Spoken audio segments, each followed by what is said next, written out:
以93亿是谁被诈骗？高雄市民被诈骗。那要契约才有用 ，MOU 我常常跟人家签的，没有用啊。所以韩国瑜签这93.9亿的 MOU 对你来讲完全没有用，没有意义，没有实质意义的。要契约才有用 ，MOU 只是表达一个合作意愿，但是意愿跟实际执行是两回事。所以我们北农去跟中国签的 MOU， 事实上的真相是台湾货不出去，中国货狂进来，中国发大财啊！高雄市长韩国瑜去签 MOU。是说一说而已嘛，没有实质意义，没有实质意义，所以93亿是谁被诈骗？高雄市民被诈骗。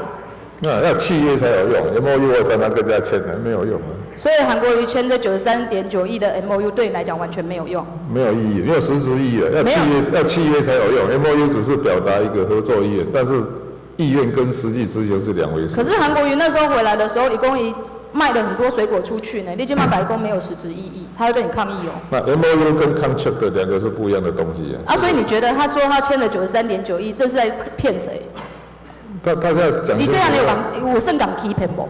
不然那个叫合作意愿书，合作意愿书我有。可是他那时候说他卖了93亿的高雄水果出去呢。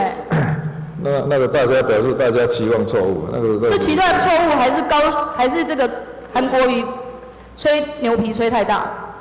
对啊，大家对 MOU 要有正确的认识 ，MOU 是合作意愿书，不是契约。韩国瑜因为韩国瑜知道大家对于 MOU 不够理解，所以他拿说，我跟人家签了93.9亿的 MOU， 我卖高雄水果卖了93亿出去，是骗大家吗？没有，一般老百姓对 MOU 不懂。我们要卖出去的 MOU 跟人家签，咱都卖得出去，咱要敢卖。比预计合约签的还要高MOU 那不好 ，MOU 有好啊，咱照讲照行拢甲买甲搞个买超贵，有没有？你有看到吗？奇怪，我们跟大陆买，而且我们还跟他买白萝卜，白萝卜难道我们没有产吗？我们有产我们还跟他买白萝卜，我们还跟他买猕猴桃。有人会去吃中国的猕猴桃吗？为什么？为什么我们要去跟中国买白萝卜？为什么我们要去跟中国买猕猴桃？这个都是你觉得他表现很好的韩国瑜跟人家签的，然后跟中国进口，你觉得这有道理吗？我们不需要跟大陆买水果真的是。啊？我们不需要跟大陆买水果怪怪的。是啊，那为什么呢？